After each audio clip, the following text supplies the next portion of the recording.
kalooban ng Diyos para sa mga tao. 2 Kings 6:8-10. Time after time, when the king of Syria was at war against the Israelites, he met with his officers and announced, "I have decided where we will set up camp." Each time, Elisha would send this warning to the king of Israel: "Don't go near there. That's where the Syrian troops have set up camp." So the king would warn the Israelite troops in that place to be on guard. Ang Israel, laging may giyera, laging may kaaway, at natural lang dahil maraming grupong nag-aagaw-agawan sa kaprasong lupa. At noong panahon na atin ngayon pinag-aaralan, si Elisha yung propeta. Yung mga malalakas na mga sundalo ng Syria, kapag nagbabalak sila na dito sila magkakampo, doon sila hihimpil, nalalaman ni Elisha na propeta. Pinasasabihan niya ang hari, "Huwag ka doon magpadala ng mga sundalo mo dahil nandun yung mga Syrians. Huwag kayo doon dumaan dahil matatambangan kayo."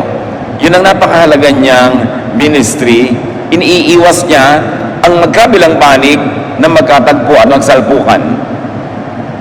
The prophet was a blessing to Israel even at war and even for warfare, though he was not a soldier. So the blessing he brought was prevention of encounter, of violence, the prevention of bloodshed on both sides. Napakarami kasing namamatay sa digmaan. Maraming babae ang nagiging balo, maraming mga ina, mga magulang ang nawawala ng anak, at maraming mga bata, mga anak ang nauulila. Dapat maiwasan ang di naman laging kailangan, at in fact kahit kailan na hindi kailangan na patayan. At yun parang meron tayong mga matututunan, mga kapatid, how to prevent violence according to Elisha. Violence not only in the battlefield, but violence at home. Violence in our very social circles. Unang-una, nakita natin dito, be committed to peace. Be committed to non-violence. Kailangan tayo, lalo ang mga anak ng Diyos, ay malinaw sa atin na ang ating goal ay kapayapaan, hindi gulo. Magkasundo-sundo, hindi mag-away-away. Magkaroon ng katahimikan, hindi yung lagi tayong manalo. Kasi pag gusto natin laging manalo, may matatalo. At yung natatalo, laging gaganti. At pag gumanti yung natatalo, simula na naman ang gulo. At pag magulo, may mananalo uli, may matatalo na naman, walang katapusan. At ganun din kumisan sa mag-asawa. Sa kagustuhan ng lalaki o ng babaeng manalo, sa kanilang awayan, sa kanilang mga salitaan, sa kanilang mga tunggali, laging may natatalo na naghihintay lang na makaganti. Nagtatanim ng sama ng loob. Ganun sa mga magkakapatid, ganun sa magkakaibigan. Tuwing merong gustong manalo at tuwing merong minananalo, humahaba ang gulo. Hindi naman kasi pumapayag yung natalo na paapi na lang lagi, naghihintay lang ng pagkakataon para makaganti. But Elisha prevented bloody clashes. He did not promote ambushes or massacres. Ibinubunyag sa kanya ng Diyos ang lihim at ang iniisip ng kalaban.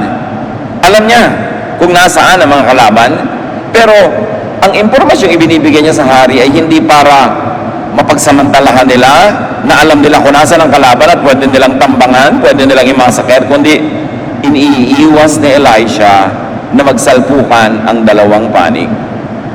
At napakahalaga na umiiwas sa gulo, especially if you were weak.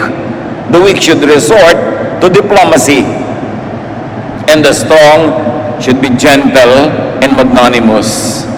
Yun ang talagang kalooban ng Panginoon.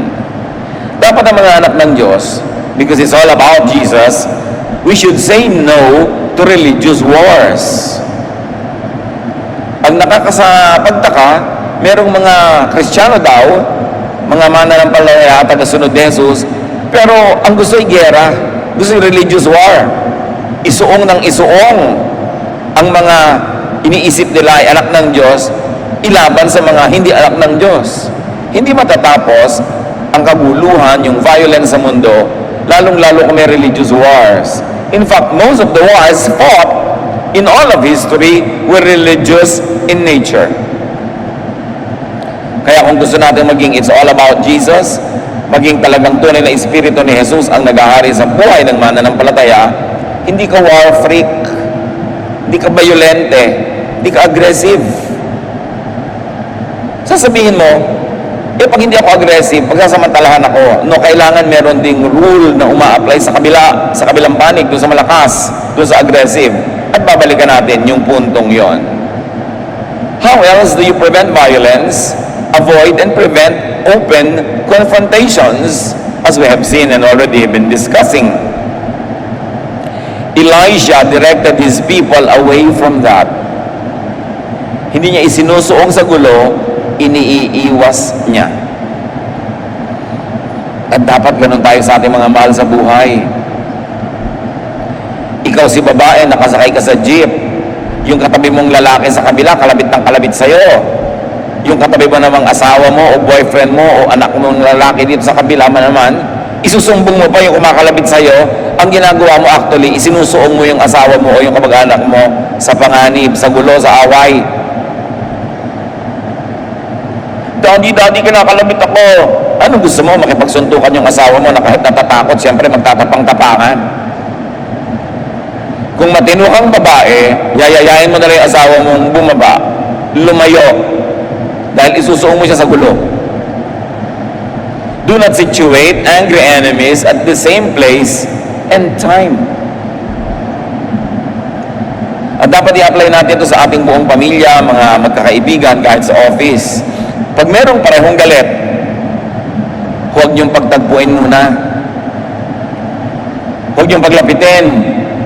Dahil sa kaliit-liitang excuse, sasabog yung galit na kinikimkim nila sa kanilang loob.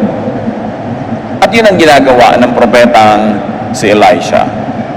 2 Kings 6:11 to 12.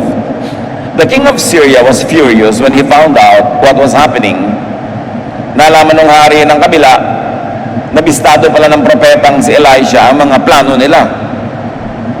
Or hindi pa niya alam at this point na si propetang Elisha ang dahilan, pero alam niya na nalalaman ng kabila ang kilos nila, kaya nagalit siya. He called in his officers and asked, "Which one of you has been telling the king of Israel our plans?" "None of us, your majesty," one of them answered. "It's an Israelite named Elisha. He's a prophet, so he can tell his king everything, even what you say in your own room." Sabihin, hindi naman po kami yung nagsasabi sa kalaban kung anong plano nyo. May propeta sa Israel, si Elisha, na maski iniisip nyo sa sarili nyong silid, ay alam, wala tayong mailihim sa kanya. This is prophetic power at work. Anong laban mo dyan? Iniisip ng king of Syria, meron. 2 Kings 6:13 to 14. "Find out where he is," the king ordered. "I'll send soldiers to bring him here." They learned that Elisha was in the town of Dothan and reported it to the king. He ordered his best troops to go there with horses and chariots. They marched out during the night and surrounded the town. Yun pala ha, may propeta ang Israel. Alamin nyo kung nasan at ipadadakip ko agad-agad. Nalaman nila na nandun pala sa ganitong bayan, sa Dothan, itong si Elisha. Kung kaya naman, lumusob ang pinakamagagaling na kawal ng hari ng Syria, nakasakay sa mga mabibilis at matitibay na mga chariots, at ito ay hinihila ng mga malalakas at mabibilis tumakbong mga kabayo. The best of the Syrian soldiers to capture the prophet.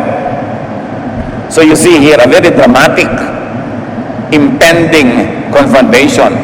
Military might versus the man of God versus spiritual power.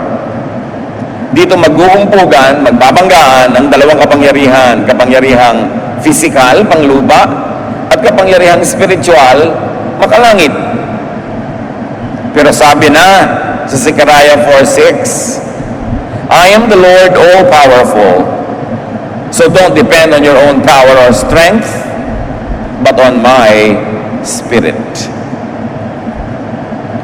Huwag daw umasa at sumandal sa mga pansarili lamang na lakas, kundi sa Espiritu ng Diyos umasa.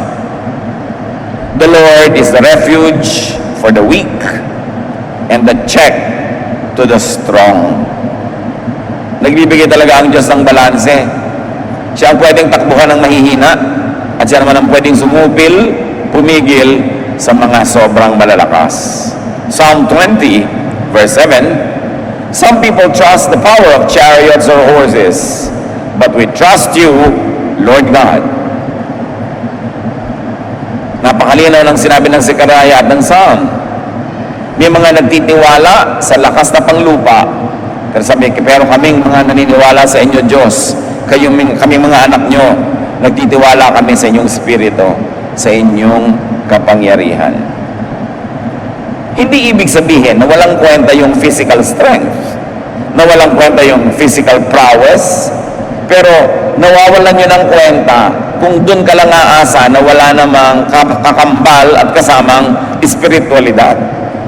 At lalong walang kwenta yon kung doon ka aasa at ipanglalaban mo sa kalooban ng Diyos. Pero yung lakas, talino, husay, napakaganda niyan kung gagamitin mo ayon sa kalooban ng Diyos at sa paggawa ng kanyang ipinagagawa sa atin. Pero kung ibabangga mo yan sa Diyos, wala kang kalaban-laban. At kung diyan ka aasa na walang connection sa Diyos, mali ang inaasahan mo. 2 Kings 6:15. When Elisha's servant got up the next morning, he saw that Syrian troops had the town surrounded. Sir, what are we going to do? He asked. So nung gabi, lumusob ang mga kabayuhan na ito, mga chariots. At nung umagang-umaga, ang assistant, ang male servant ng prophet, ay maaga siyempre nagising. Lumabas siya sa kanilang bahay o sa kanilang tent, kung saan man sila nakatira, para maghanda siguro ng pagkain, para maglingkod sa kanyang among propeta. Ang mga propeta nun ay laging merong mga male assistants, at maging si Paul ay laging merong ganon. At paglabas ng male assistant na ito, nagulat siya, at kung may bit-bit man siya palanggana ng tubig o pitchel, baka maaring halos mabitawan niya ito, dahil nakita niya nakapaligid sa kanilang kapitbahayan, lalong-lalo sa kanilang bahay, ang mga kabayuhang sundalo ng kalaban. At agad-agad niya na tinawag ang pansin ng propeta, ano po ang ating gagawin? Naliligid tayo ng mga kalaban, ng mga sundalo, naka-chariot pa. So the servant discovered an alarming development. Naturally, the servant saw what was visible to the naked eye. Dahil servant lang naman siya ng prophet at hindi siya yung prophet, may nakikita siya pero limitado. Ang nakita niya, yung physical reality, natakot tuloy siya. The servant was gripped with fear and therefore expressed his concern. The mighty Syrian elite troops surrounding the town. When you look out and when you see only what is normally visible, you could have much to fear or to worry about. Pag ang tinitingnan lang natin, tinititigan, pinapansin ay yung nakikita ng mata, marami talagang nakakatakot. Pag nilimitahan natin ang ating sarili sa human reason, sa practical, sa visible, maraming nakakatakot sa buhay. What the naked eye sees could scare you. Meanwhile, may iba pa bang realidad na dapat makita bukod sa nakita ng servant? Kaya nga may servant, may prophet, iba yung prophet at iba ang nakikita ng prophet. 2 Kings 6:16 to 17. Don't be afraid, Elisha answered. There are more troops on our side than on theirs. Then he prayed, Lord, please help him to see. And the Lord let the servant see that the hill was covered with fiery horses and flaming chariots all around Elisha. Ganito ang isang artist rendition ng nakita ng katulong. Sabi ng propeta, Panginoon, marapatin mong makita nitong aking assistant ang dapat niyang makita para hindi siya matakot. At dininig ng Diyos ang panalangin ng propeta, ibinukas ang spiritual eyes ng katulong na nakasara kasi physical eyes lang niya nakabukas. At nakita niya, nililigiran sila, pinaliligiran, ipinagtatanggol ng mga naglalagablab ng mga kabayuhan at mga chariots at mga anghel. Kaya naman pala, hindi makasugod-sugod itong mga Syrian army na nakaporma lang sa kanilang paligid. Hindi maka-advance. Sila pala'y naliligid ng proteksyon ng Diyos. At dahil ang ipinadala ng Syria ay mga horses and chariots, di ganung itsura din ang ipinadala ng Diyos. So kung ang ipinadala dyan ay mga tangke, di tangke din lang ipapadala ng Diyos. Kung ang ipinadala dyan ay anuman, yun din ang ipapadala ng Diyos. Tinutumbasan at inihigitan. The difference between prophets and common people is that prophets see. Prophets perceive. At doon mo malalaman ng isang palatandaan kung isang propeta ay totoo. Nakikita niya ang hindi nakikita ng karaniwan. Nauunawa niya ang hindi nauunawa ng karamihan. At dahil doon, ang isang paa niya ay nakatungtong sa spiritual world at ang isang paa ay nakatungtong sa physical world. At sa pamamagitan niya, lumilipat mula sa spiritual world ang karunungan, ang turo, ang pagpapala patungo sa physical world. Ibinibigay, ibinapakain, itinuturo, ipinapakita sa katulad nitong servant na on their own walang kakayanan because they were not gifted as prophets.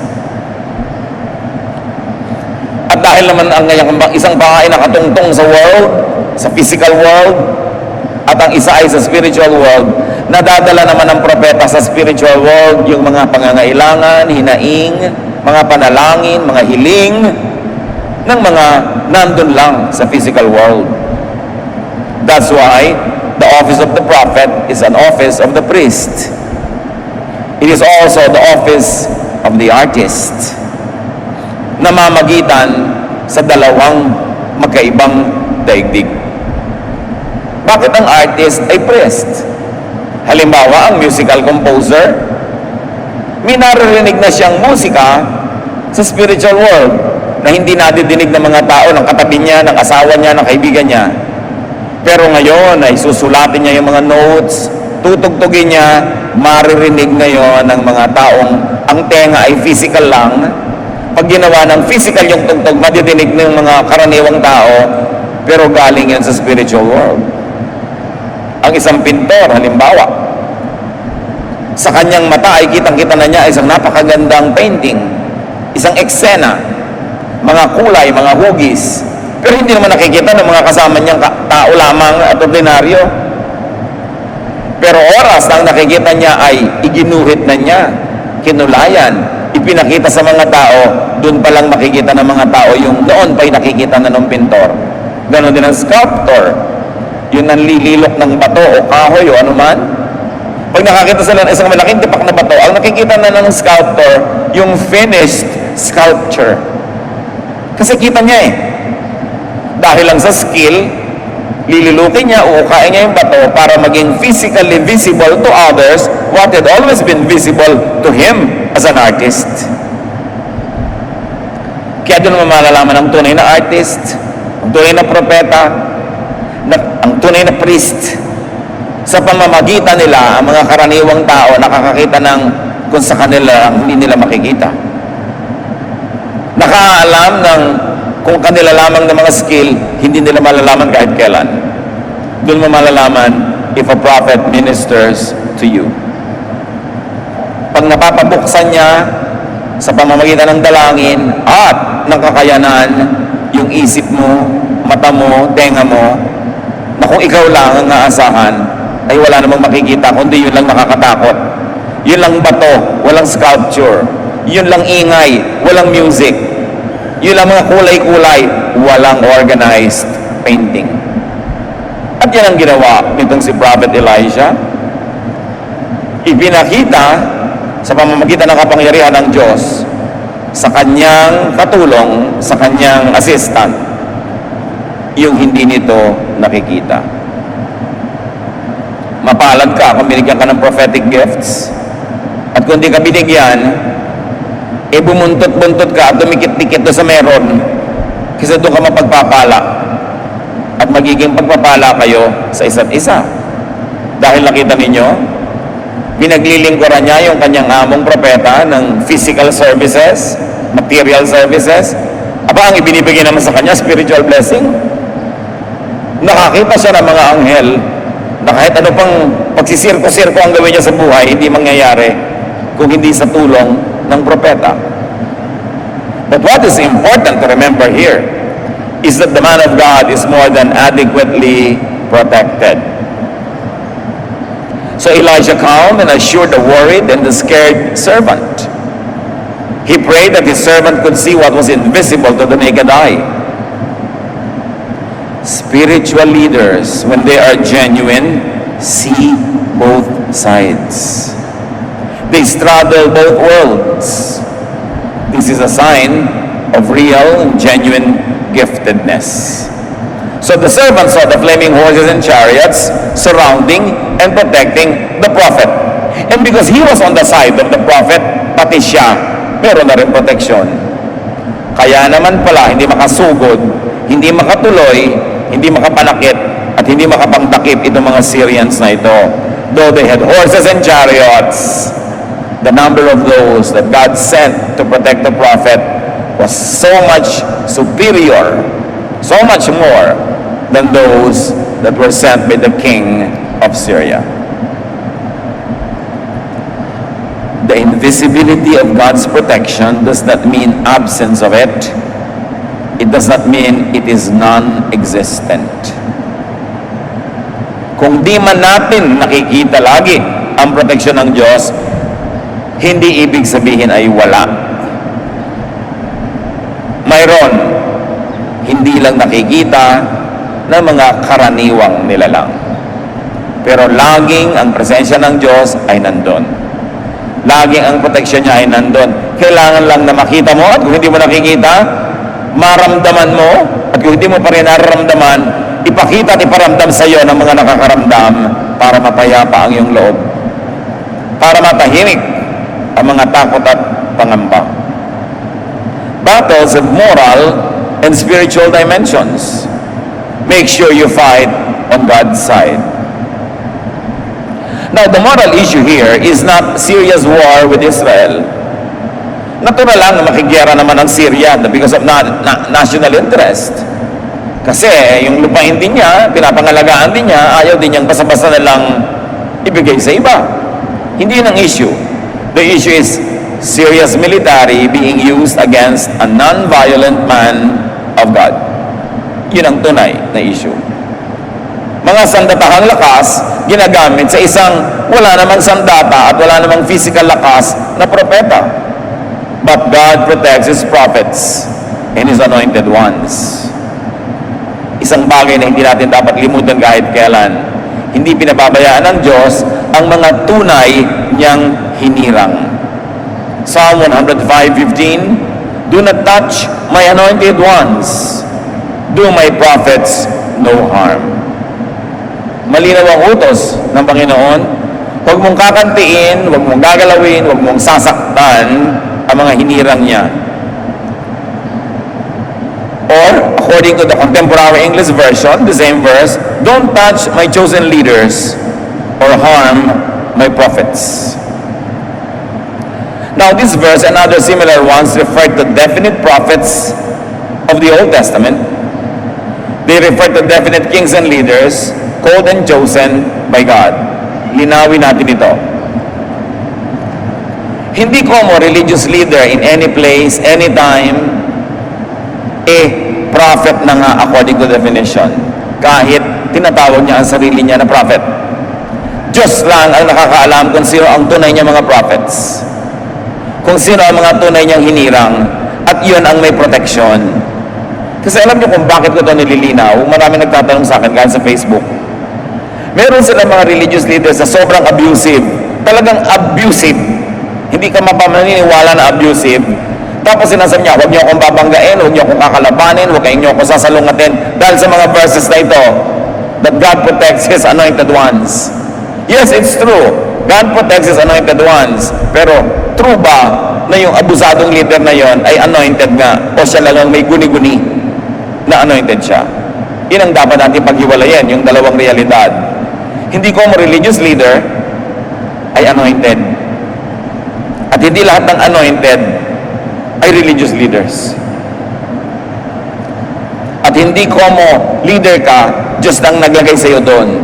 May inilalagay ang Diyos at merong siya lang ang nagsiksik sa sarili niya para malagay siya doon. Dapat nating i-protect ang mga mananampalataya from the abuse of those who style themselves as prophets and then exploit the people. At pag sinasabi sa Bible na do not touch my anointed ones, those were actually referring to real people, prophets and kings of the Old Testament. While there are still true prophets today, nobody really knows for sure who and where they are. Susuriin mo, bukas ba ang mata niya? Nabubuksan ba niya ang mata mo sa hindi mo nakikita? Nadidinig mo ba through him or her ang hindi mo nadidinig sa iyong sarili lang? Baka nga siya ay gifted with prophecy. Pero huwag basta-basta ibinibigay ang title na to kahit kanino na lang, lalo't nakakakita ka ng mga babala, mga senyales na abusive siya at sinasamantala niya ang kanyang religious office. This could be so gravely abused by pursuers, by pretenders, by fakes, by false prophets, by just any religious leader. Balik tayo sa prevention of violence. How do you prevent violence? Even in your own home, in your life.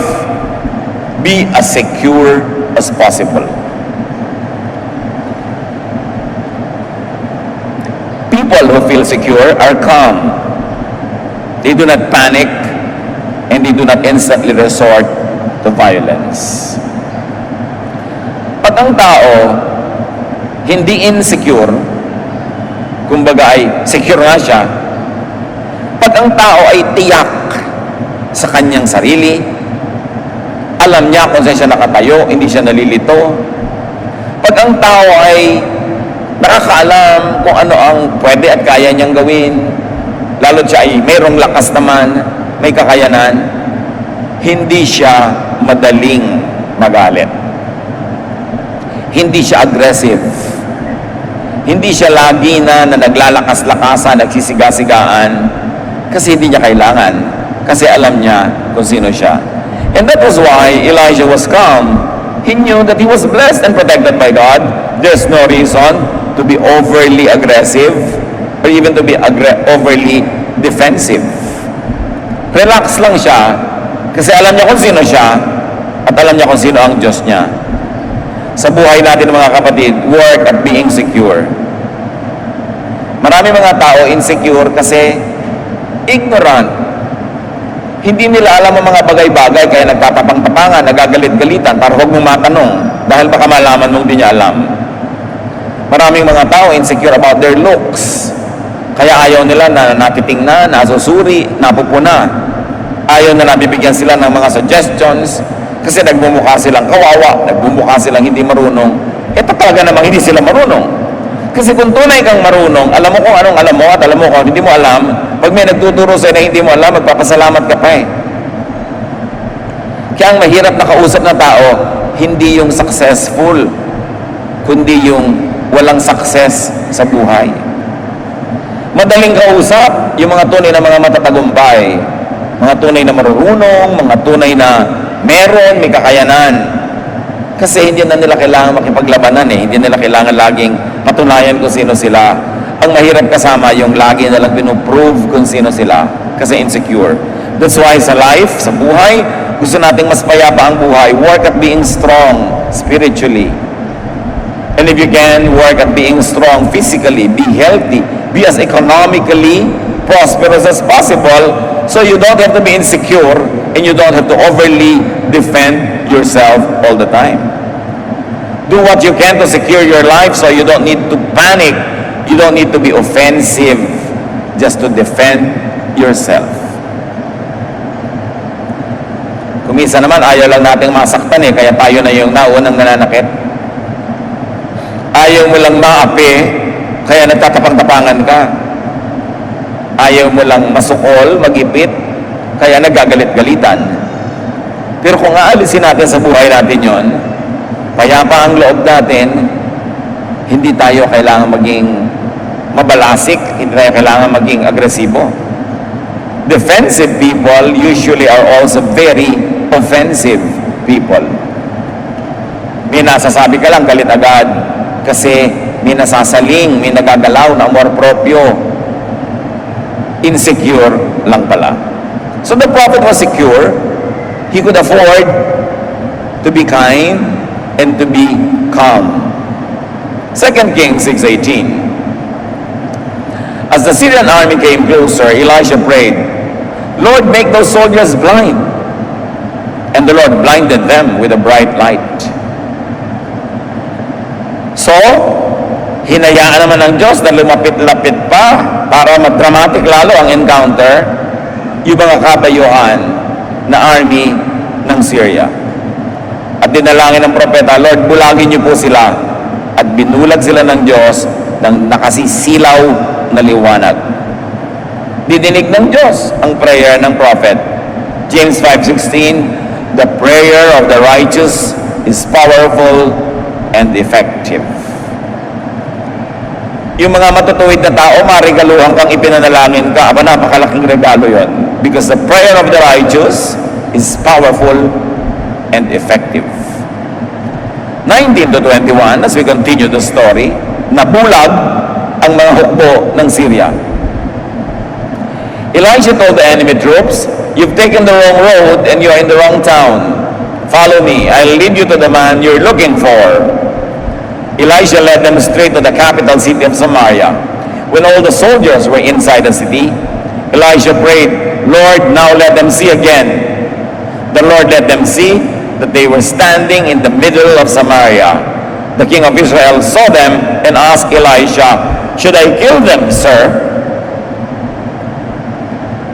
Sabi nito si Elisha, ang totoo niyan, maling lugar ang pinuntahan nyo at maling tao ang hinahanap nyo. Dadaling ko kayo sa tamang lugar, aakayin ko kayo patungo sa tamang tao na dapat ninyong puntahan. At palibas at bulag yung buong mga troops, sumunod sila sa pag-akay ni Elisha doon sa nangunguna, at sila ay dinala ni Elisha sa kalagitnaan ng kanilang capital city. Sa loob ng kanilang moob, naliligid ng kanilang mga sariling kawal. At ipinanalangin ni Elisha, Lord, buksan niyo na po ang mata nila.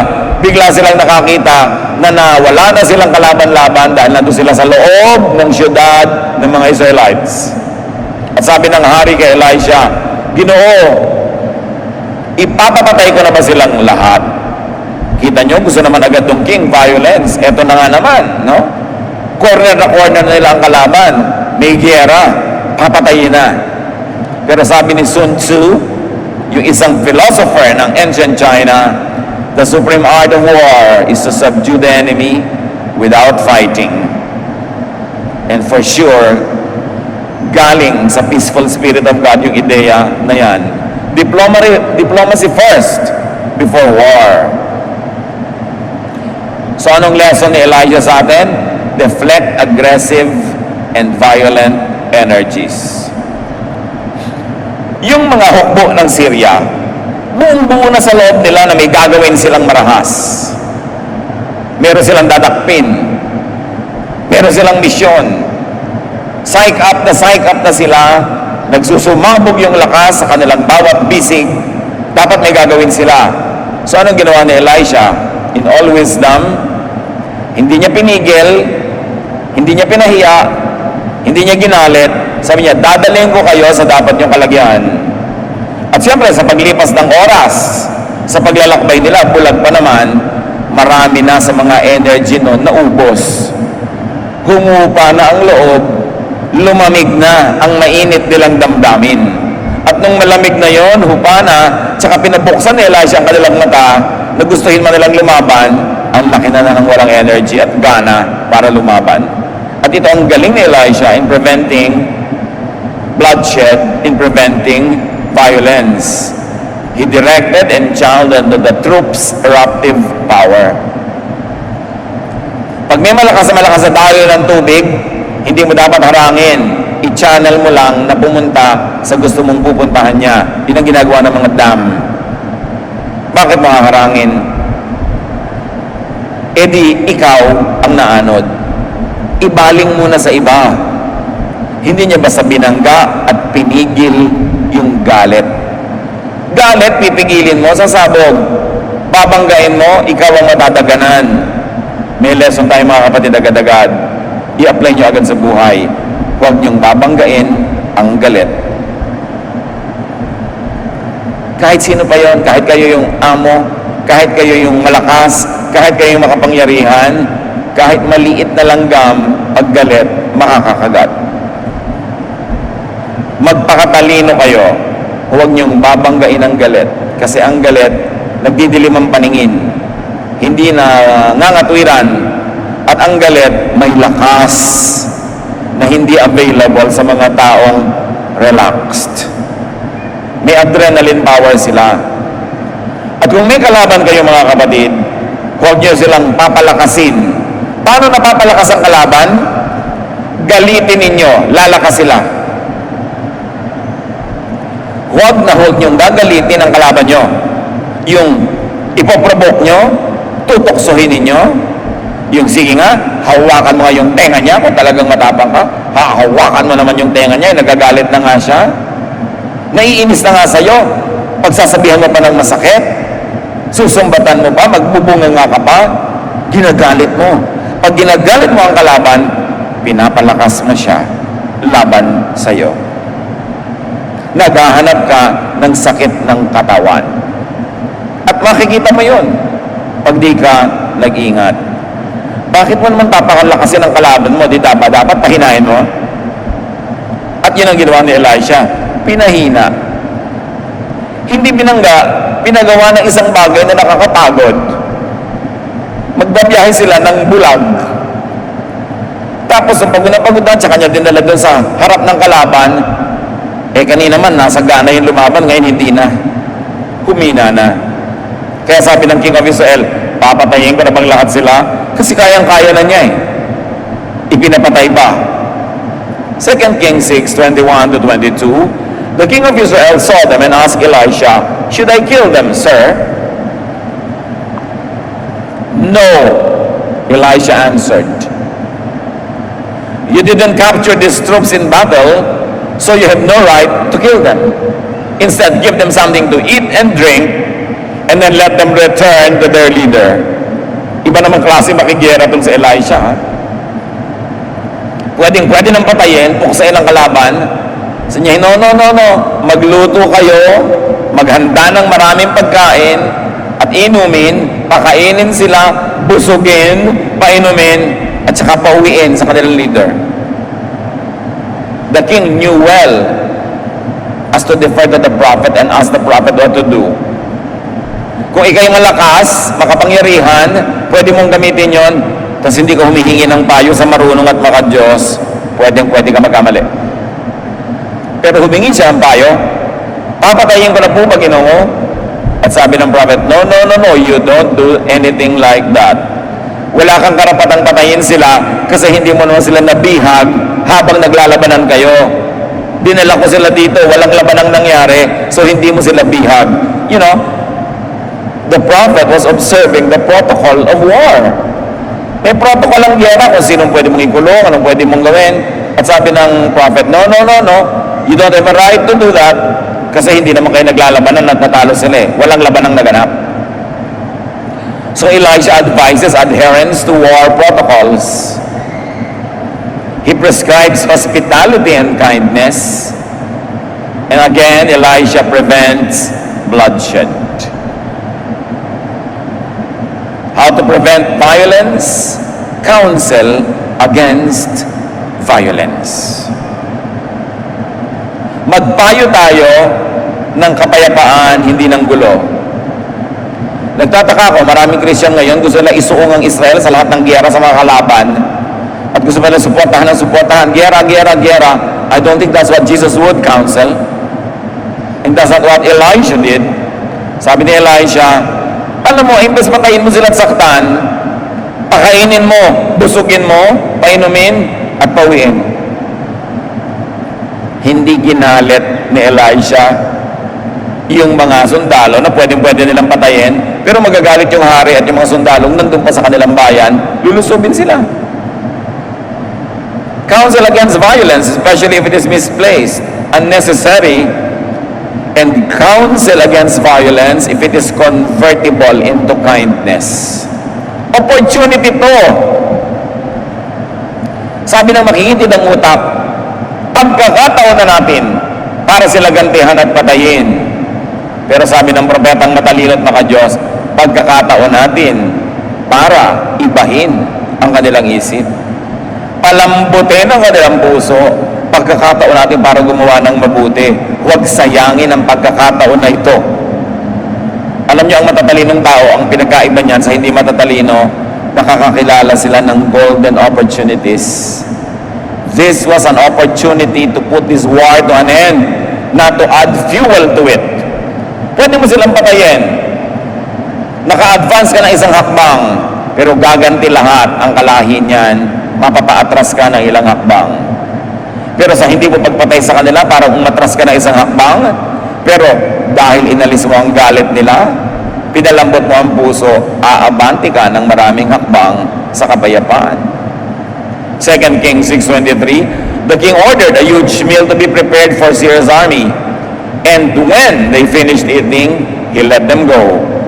For a while, the Syrian troops stopped invading Israel's territory. Nakita niyo ang diplomacy? Pinakain nila, pinauwing busog. Anong report niya sa hari nila? Hindi naman po talaga sila monsters. Akala natin, mabait naman pala sila. Hindi kami inano, kahit pwede na nila kaming lipulin. Pinakain pa kami, pinainom, binusog, at umuwi kaming ligtas na ligtas. Siyempre, gano'n na lang ang pasalamat ng hari, hindi namatay yung mga elite troops niya. Gano'n na lang ang pasalamat ng mga babaeng ang kanilang asawa ay nandun sa army, ng mga anak na mauulilan na sana. Gano'n na lang ang pasalamat ng lahat na walang sila ng lakas na makipagyera kasi natanggal ang galit. Gusto mong manalo sa biyenan mo? Alam mo ang sagot, magsip-sip ka, pakanin mo, painumin mo, i-shopping mo, dali mo sa spa, ipagawa mo ang ilong, ipagawa mo ang pisngi, love ka na niya, nawalan ka ng kalaban, nagkaroon ka ba ng kakampi? The king complied. The enemy was softened by kindness. Brothers and sisters, magpakatalino. Soften aggressive people with gentleness. Elisha's deed was spiritually superior. Hindi pumatol, hindi nakilevel. It was such a class act. May class. Hindi nakipagkalmutan. Hindi nakipagbangayan. Tinanggalan niya ng lakas para lumaban sa kanya. So mga misis na inaagawan ng kerida, pupuntahan nyo, susugurin nyo, hihihin nyo sa office. Do you think mababawi nyo asawa nyo sa ganong paraan? Dapat meron kayong ibang tactic. Diba? Hindi na nanalo yung nanggagalit lalo sa asawa. Ba't nyo naman gagalitin ang sarili nyong asawa? Anong mapapala nyo? Naggalit siya sa inyo. May papa ka. Ang hirap-hirap na nga magkapapa. Gagalitin mo pa. O meron kang mommy. How many toads must you kiss in search of your prince Siguro pag above 30 ka, 35, ang dami mo nang nahalikang palaka na inaasahan mong magiging prinsipe, pero hindi, palaka lang pala talaga. Nagkakulugo ka pa. Kahahalik sa palaka. Tapos ngayon, nagkaroon, gagalitin mo. Galit na nga sa'yo, lalo mo pang gagalitin, talo ka dyan. Magpakatalino. Matuto kay Elisha. Turn violent energies into kind deeds. Yours and other people's kind deeds. Mga kapatid, pag galit kayo, ang dami yung energy, balik na rin nyo, gamitin nyo sa paggawa ng mabuti para kayo manalo. Kundi man dahil banal kayo, dahil kayo matalino. Gagawin nyo kung anong tama. Proverbs 25, 21 to 22. If your enemies are hungry, give them something to eat. And if they are thirsty, give them something to drink. This will be the same as piling burning coals on their heads. And the Lord will reward you. Sabi, galit pa lang kaaway nyo, pakainin nyo, painumin nyo. Parang naglagay kayo ng mga nagbabagang mga apoy o nag-aapoy na baga sa kanilang mga ulo at kayo'y may gantimpala. Akala nung iba, sasadistahin mo yung kalaban mo, pagsusunungin mo ng apoy para siya masunog. May pinanggagalingan kasi itong salitang ito that must be understood culturally. Wala namang posporo nung araw. Walang lighter. Walang mga automatic na mga apoy. Walang baterya. Paano kaya magluluto ka? Paano kung magsisindi ka ng kalan?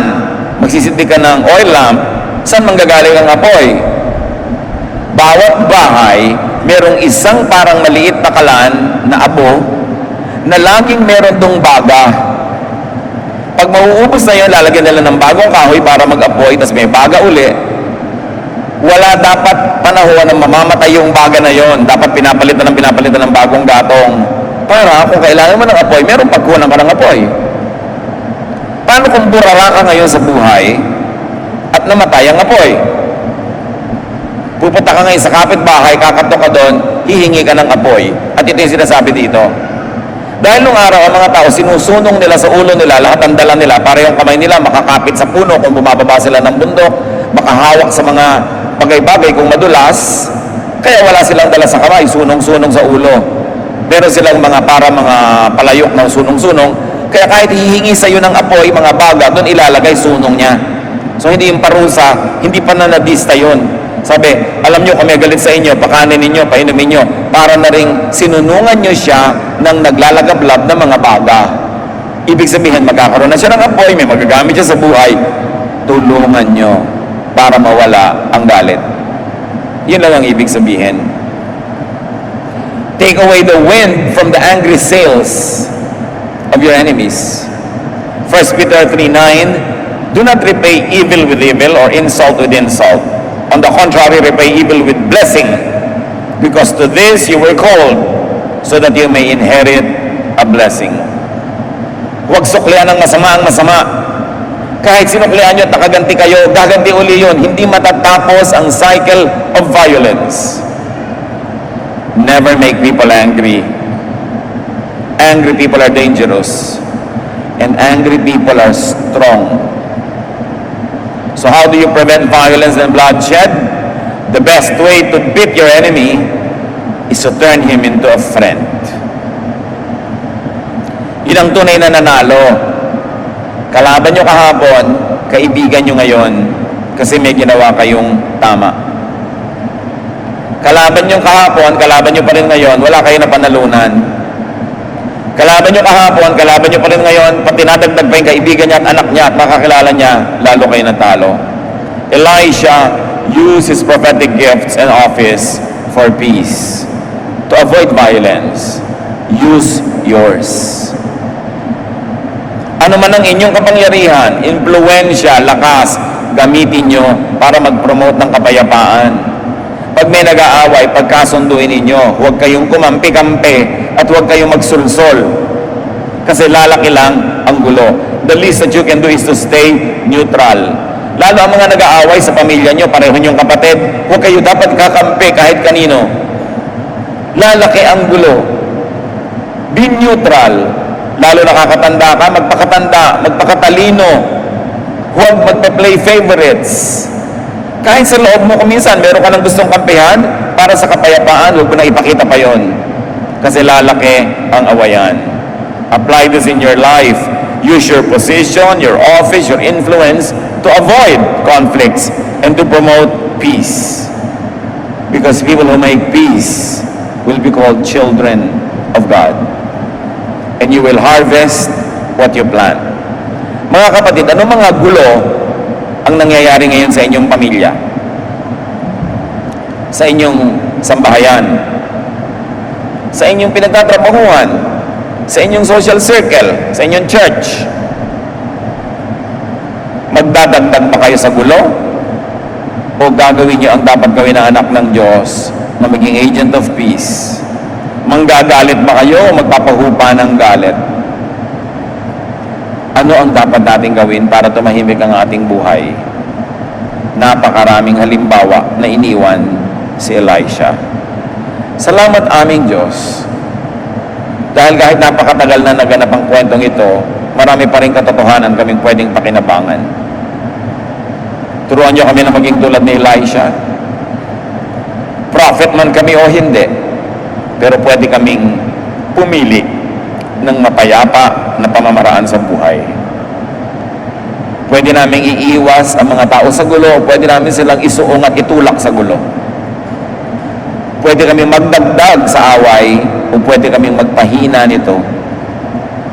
Turuan mo kami, Panginoon, to prevent violence, to promote peace, para maging tahimik ang mga buhay namin at buhay ng aming kapwa.